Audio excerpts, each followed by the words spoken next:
Take a walk around Birmingham today, and it will be hard to imagine these streets bustling with horse-drawn carriages and Ford Model Ts, captains of industry building a new city.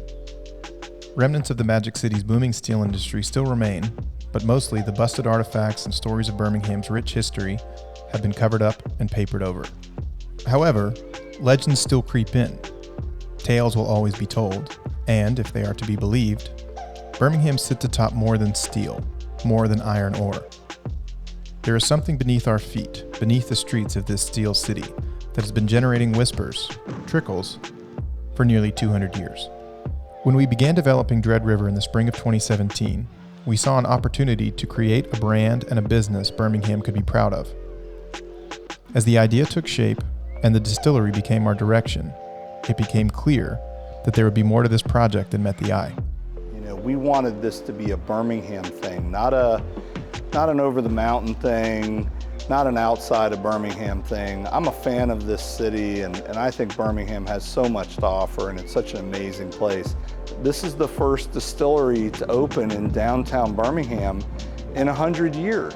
And we knew there were going to be challenges dealing with a municipality and doing something that hadn't been done in 100 years. And we were the first to try to do this inside the city limits. And we knew we were facing a tough task, but I think that it was key for this to be in Birmingham. As soon as we selected our building, a 100-year-old Tuscan-style villa attached to a former auto repair warehouse, the story started. We heard tales about the steel boom and how Mr. George Crawford, hailed as Alabama's first citizen, moved to Birmingham from Pittsburgh to run the southern arm of U.S. Steel. That he built this building in such specific style to honor his wife, who was previously betrothed to an Italian prince named Umberto Rispoli. That the prince was murdered by a band of thieves shortly before their wedding. It was around this time that we started hearing another story, not about the building and its history, but about what lay beneath it.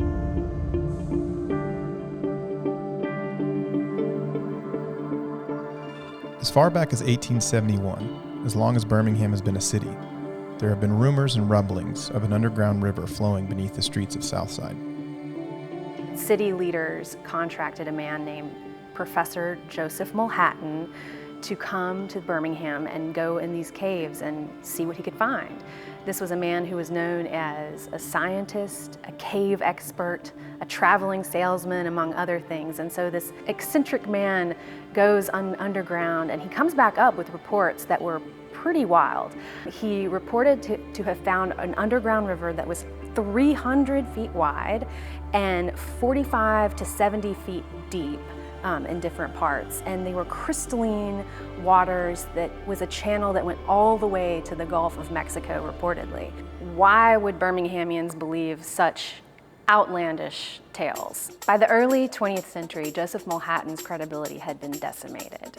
And this was due in large part to the many discoveries that he made. A few of them are that he discovered monkeys who could pick hemp. He also discovered cacti that magnetically attracted human bodies. And he discovered the petrified remains of George Washington. Even though Mulhattan's stories were debunked, people still gravitate towards the excitement. They did then, and they still do today. There are people who have claimed to see it this very year. As we've told the story over the years, we've consistently been met with one question. Well, is it real? Some people are absolutely convinced it is. Others have never even heard the legend. So, true to our founding spirit of adventure, we decided to go and take a look for ourselves. A journey of 1,000 questions began with a single name, Hope Cooper, former director of archives for the Birmingham Public Library. Hope's name came up from historians, geologists, and cavers alike. So, we asked her to take us back in time and help us pick up a trail that had mostly gone cold. Well, legends are often based in fact, and usually are, and this one is. There's a whole lot of water under this city, and it goes pretty much where it wants to. The library's archives department has a huge collection of material about the history of this city, and a lot of the references that you will find about our wonderful, mystical underground river are in the archives. There are maps that show chunks of it still above ground before it goes under. There are references to tickets being sold to see this wonderful thing right here in the center of the city. Where you went after that, I don't know. And I don't know anybody who took that ride. But there are references, and there's also a good bit of valid documentation of problems in construction projects, all the way up to when the new library was built. And even after, there was a problem when Regents Field was being built. There was a sinkhole there. That one is probably the most southerly one that I know of. You might want to talk to a geologist who can show you or tell you, or both, what actually exists in the ground under this city. Consider my interest piqued. Hope suggests we track down someone with more direct knowledge of what exactly is beneath our feet, what our city is built upon besides legend. For this, we turn to local geologist Scott Brandy.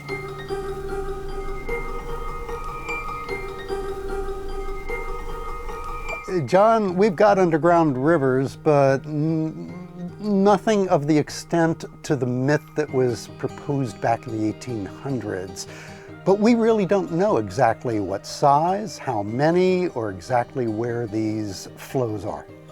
Throughout much of the state, we have huge deposits of limestone that are hundreds of feet thick. So limestone, good for making whiskey, but also good for making caves? Well, I'm not a whiskey expert, but I can say that limestone is the rock of choice if we were going to hunt for caves. It's that particular rock that becomes dissolved by the groundwaters over hundreds of thousands, millions of years to dissolve that rock and create those openings that we talked about. So the cold dilute hydrochloric acid is representative of the groundwater that dissolves limestone naturally. And it's this chemical compound that interacts with limestone, and you can see that what happens is it is bubbling and fizzing like crazy, so that acid is actually dissolving the surface of the limestone and creating little bubbles of carbon dioxide that are going off into the atmosphere. If we added enough acid over time, like groundwater flowing across the rock during hundreds of thousands, millions of years, this rock would actually become more like a sponge with a lot of holes in it, relatively small holes. And it's that kind of porosity that ultimately grows into the caves that become the passageways for groundwater flowing underground in these underground rivers. There are geologists who put, should I say, not boots on the ground, but boots in the ground as they work with the amateur cavers who belong to the grottos, of which there are many here in Alabama. And when we get a geologist and a caver underground together, they can help to build our knowledge of these largely unknown and in some cases mysterious systems. I'm starting to see how this mystery has persisted for 2 centuries.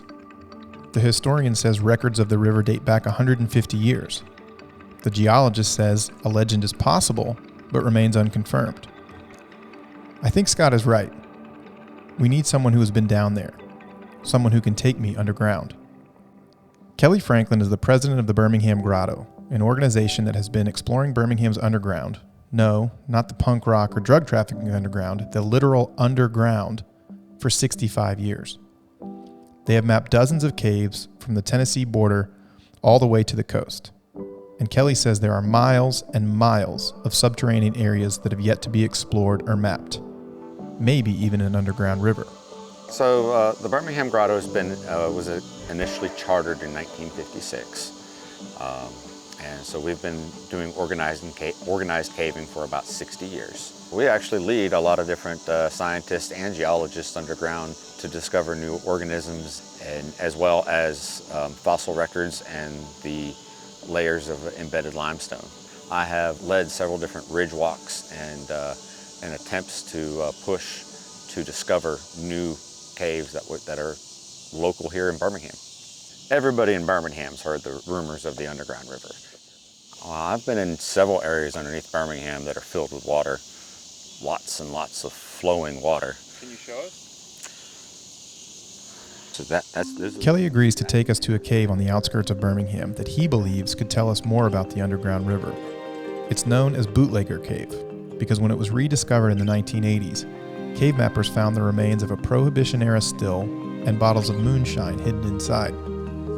If there's an auspicious cave in which to begin our journey, it's this one. The only problem is, the land around Bootlegger Cave is a no-fly zone. Literally.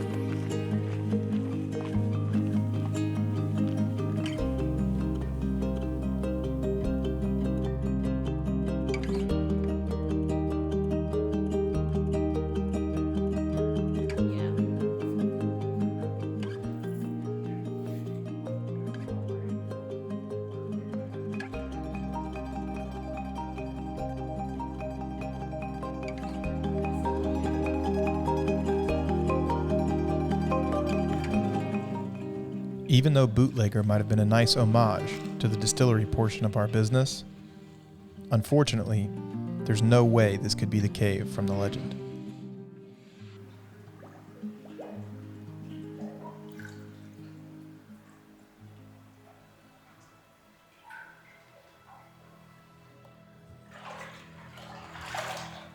It's in the right place, and there's certainly flowing water, but it's too tight.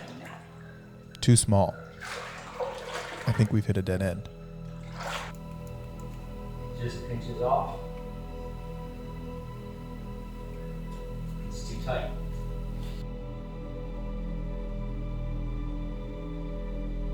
Wet, cold, and dejected, we drag ourselves back to the car. Unfortunately, failure to find the underground river turns out to be the least of our problems tonight.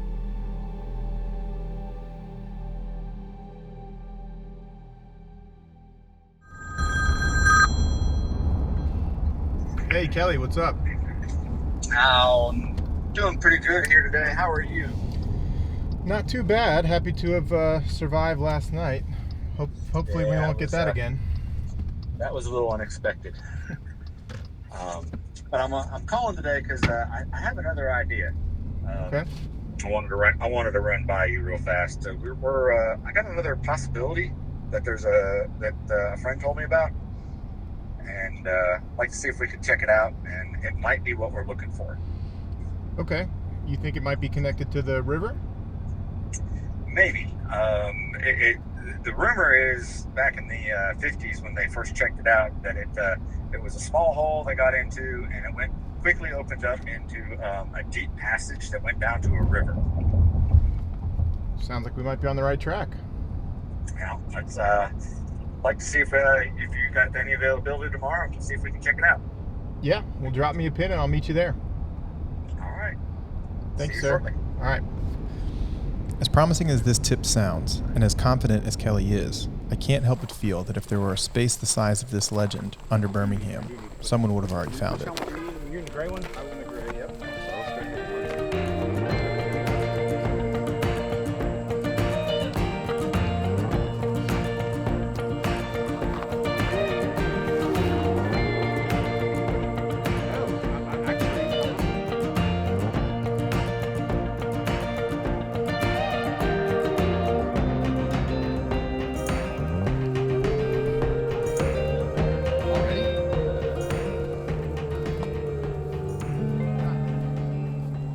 As we make our way deeper into the darkness, I find myself reflecting on the journey we've taken to get here.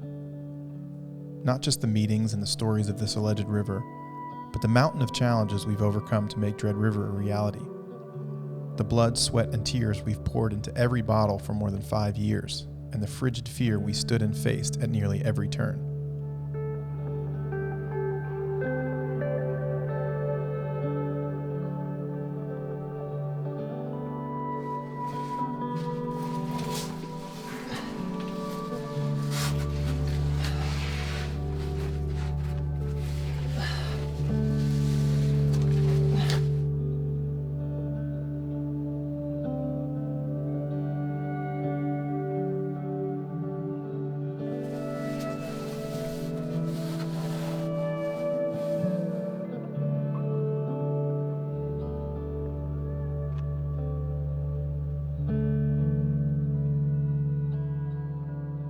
Then, as the narrow passage begins to open again, I remember that this feeling isn't a defect in our process, it's a feature, the defining feature. This discomfort, the need for a challenge, the thrill of uncertainty. It's what led us to start a business, one that manufactures alcohol in Alabama, with little experience and no roadmap. But then again, we wouldn't have used the map anyway. We like breaking new trail, blazing a new path. We find honor in the pursuit. We built this business and created a product to celebrate accomplishments, ours and yours, in spite of our fears, or perhaps because of them. Professor Brandy said that a river, by definition, cannot exist underground. A subterranean current is something else entirely. Lasting, legendary, constantly flowing beneath the surface. It is what stirs within us, incites us to take that first step into the unknown. Because our river isn't made of limestone or shale or primordial seas. It's made of uncertainty and fear and unrealized passion. It flows, whether we like it or not, and some days have more rapids than others. All this rock was at one time on the ceiling. Would have made this an absolutely massive room. This easily could have been a room the size of the legend. Very well could have, and it kind of fits the description. Without the water. Yeah, well, the rocks falling down would have diverted the water. The only way to get to the other side is to ride the river a while. Embrace the current and see where it takes you. And maybe one day, if you ride the river long enough, you too become a legend.